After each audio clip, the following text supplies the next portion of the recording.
If you're in a line of business where you need financial transcription, here's generally why building an in-house team doesn't make sense. So let's just take earnings calls as an example. It's an extremely seasonal type of volume.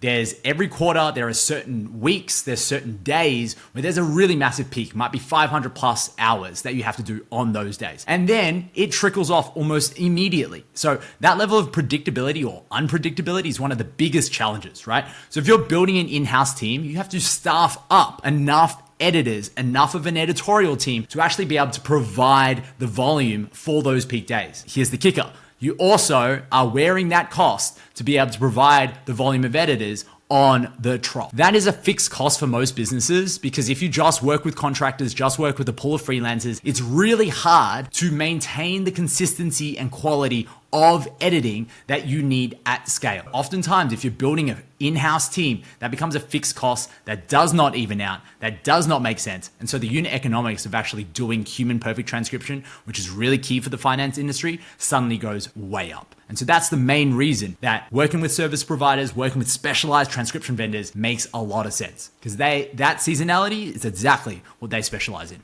If you have any questions, please comment on it, hit follow.